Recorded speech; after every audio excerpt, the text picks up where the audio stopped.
Olá pessoal, aqui é o Velgas, hoje dia 14 de maio de 2026, 6 horas, horário de Brasília. A Ucrânia bombardeou petrolíferas e derruba ataque russo. A guerra atinge um novo nível de intensidade com ataques cirúrgicos contra o coração econômico da Rússia. Neste vídeo, você vai acompanhar os detalhes dos ataques ucranianos que paralisaram refinarias e terminais de petróleo cruciais para o financiamento das tropas do ditador da Rússia. Veja também a impressionante resposta da defesa aérea que barrou uma chuva de centenas de drones contra a Ucrânia. Conheça as graves denúncias de crimes de guerra na linha de frente e o posicionamento diplomático dos Estados Unidos da América sobre o futuro do território ucraniano. Assista até o fim para entender a real situação dos combates no teatro de operações ucraniano. Inscreva-se no canal agora mesmo, você que gosta da verdade, provavelmente já viu outros vídeos nossos.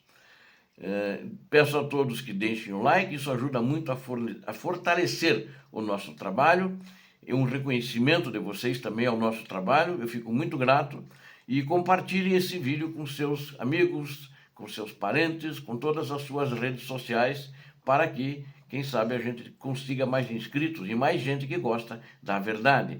Faça seu comentário e sobre o desempenho da defesa da Ucrânia e mesmo outros assuntos diversos que vão ser abordados aqui neste vídeo.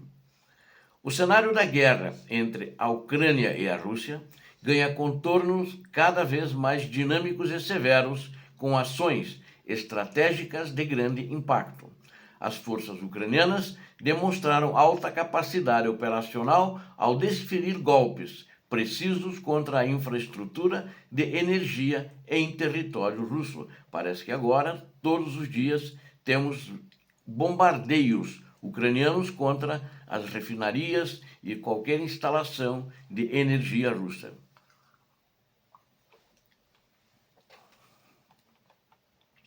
Durante a noite, as ações miraram alvos econômicos vitais que sustentam a máquina de guerra de Moscou, e esses bombardeios ucranianos aconteceram na data do dia 13 próximo passado, ou seja, ontem. O Estado-Maior confirmou que os alvos atingidos foram o terminal petrolífero de Tamanegaz e a refinaria de petróleo de Yaroslav. A planta, ou melhor, a fábrica de processamento de gás de Astrakhan também sofreu graves danos durante a mesma operação aérea. Imagens e vídeos publicados em redes sociais europeias mostraram grandes colunas de fumaça escura subindo destas instalações logo nas primeiras horas do dia de ontem. O sistema de monitoramento de incêndios da Agência Espacial Americana, a NASA, confirmou focos de incêndio ativo nas instalações portuárias nessas regiões. O incêndio mais expressivo ocorreu no terminal de Tamanef-Tegaz, que fica localizado na região estratégica de Krasnodar. Este porto é responsável pela transferência de petróleo bruto e gás liquefeito de oleodutos para navios-tanque que abastecem o mercado global. A perda temporária ou redução das atividades neste ponto, que foi atacado pelos ucranianos, afeta diretamente a entrada de receitas financeiras para os cofres do Kremlin. A refinaria de Yaroslav, severamente atingida pelo ataque coordenado ucraniano. Esta instalação, ela produz diretamente gasolina e combustível de aviação, sendo um componente fundamental para o apoio logístico do exército russo. Na central de processamento de gás de Astrakhan, que pertence à gigante estatal Gazprom, que é a empresa de petróleo e gás, é a maior empresa da Rússia, ela é estatal, o incêndio persistiu por longas horas após o impacto. A extensão total dos danos econômicos e estruturais nas 3 refinarias segue sob avaliação detalhada dos analistas militares. Relatórios internacionais apontam que ataques anteriores em outras fábricas e refinarias, a exemplo na refinaria de Perl, paralisaram completamente a produção. Especialistas do setor indicam que os reparos estruturais nessas refinarias complexas podem exigir semanas ou meses de trabalho técnico. O Ministério da Defesa da Rússia reconheceu a ocorrência dos ataques noturnos, mas evitou detalhar os locais específicos que sofreram os impactos. A estratégia ucraniana com drones de longo alcance visa asfixiar a arrecadação financeira obtida com as exportações de energia de Moscou. Cidades portuárias e refinarias na costa do Mar Negro têm sido alvos sistemáticos e frequentes nas últimas semanas de combate. Os subprodutos do petróleo no ar e os derramamentos de óleo causados pelos incêndios geram severos impactos ambientais nessas regiões russas. Dados econômicos indicam que o número de ataques contra a infraestrutura petrolífera no mar e oleodutos atingiu o nível mais alto dos últimos meses deste ano. Enquanto os ataques logísticos avançam no território vizinho, a defesa aeroespacial na Ucrânia enfrenta uma pressão sem precedentes. As forças russas lançaram uma ofensiva massiva, utilizando o número impressionante de 892 drones em um curto período de tempo, ou seja, quase 900 drones, quase isso, é um número assustador. A Força Aérea informou que o ataque contou com drones de ataque do tipo Shahed, eram a maioria, incluindo novas variantes equipadas com motores a jato.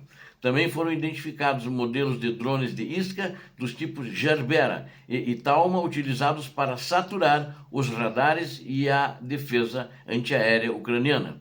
O foco principal desta investida aérea em massa foram regiões localizadas na porção ocidental do território ucraniano, uma característica notável apontada pela inteligência militar ucraniana foi a utilização do espaço aéreo da Bielorrússia e da Moldávia para contornar as defesas ucranianas, ou seja, as bases em que os russos estavam lançando estavam em dois países. E não, a Moldávia é aliada da Ucrânia, mas ela tem uma pequena faixa ali dentro que tem tropas russas e é controlada pela Rússia, chamada de Transnistria. Então, dali que eram lançados, ou seja, foi lançado da região da Bielorrússia e da Transnistria, que fica na Moldávia.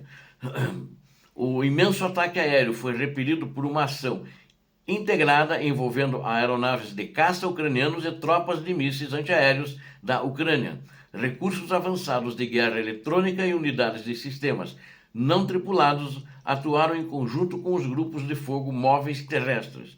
O resultado da operação defensiva foi o abate ou bloqueio eletrônico de 710 drones russos de vários tipos. Registrou-se um impacto de 36 drones de ataque e a queda dos destroços foi contabilizada em 26 localidades diferentes. Apesar da alta taxa de eficácia da interceptação ucraniana, os combates aéreos continuam intensos, devido ao envio constante de novas ondas de drones. No campo de batalha terrestre, o Estado-Maior denunciou graves violações das regras e convenções internacionais que regem os conflitos armados e referente a direito humano. Na frente de combate de Uliápoli, militares do 225 do regimento número 225, é um regimento de assalto independente ucraniano, eles sofreram uma emboscada. 2 soldados ucranianos perderam a vida nesse combate e os seus corpos sofreram profanações severas por parte das tropas russas infiltradas.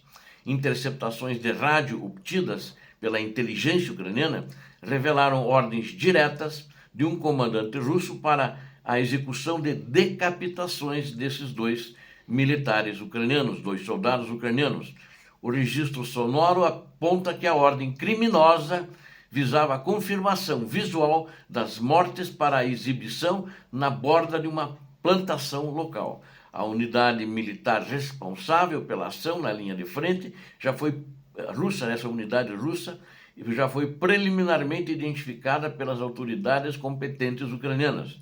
O comandante responsável pela ordem já possuía registros anteriores envolvendo maus tratos contra prisioneiros de guerra capturados, ou seja, ele também já foi identificado. O caso está sendo documentado como violação grave dos costumes de guerra e da legislação internacional para futuras investigações em tribunais internacionais. No campo da diplomacia internacional, o cenário político ganha novos posicionamentos sobre os rumos e a conclusão do conflito. O presidente americano Donald Trump desmentiu publicamente a existência de qualquer entendimento prévio com Vladimir Putin. A declaração nega que Washington aceitaria a permanência definitiva de toda a região de Donbass sob o controle político e militar de Moscou. Finalmente, oficialmente, os Estados Unidos se manifestaram.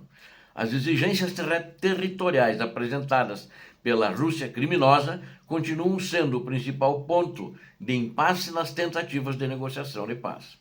O governo ucraniano defende que o congelamento das linhas de frente atuais representa a base mais realista para um cessar-fogo inicial. Cessar-fogo, não é plano de paz, para que no cessar-fogo as bases do cessar-fogo fossem negociadas. Por outro lado, o governo russo, para fazer o cessar-fogo, exige a retirada completa das tropas ucranianas de porções específicas do Donbass para iniciar conversas. O presidente americano declarou em entrevista coletiva que acredita que a resolução final do conflito pode estar se aproximando. Estas afirmações ocorreram logo após discursos oficiais realizados em Moscou durante as celebrações do Dia da Vitória no Kremlin.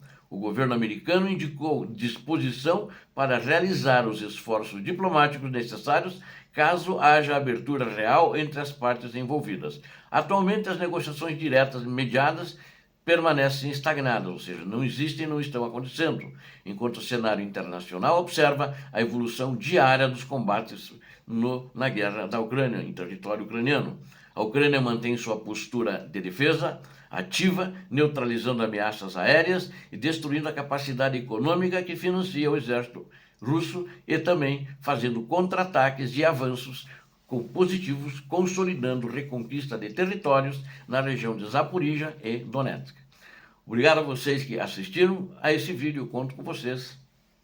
Deem um like, compartilhem e inscrevam-se. Você que não se inscreveu ainda, eu conto com você. Peço a todos que Deus abençoe a todos. Peço também que Deus abençoe a Ucrânia e que Deus abençoe o Brasil. Paz e bem, paz para toda a humanidade. Muito obrigado.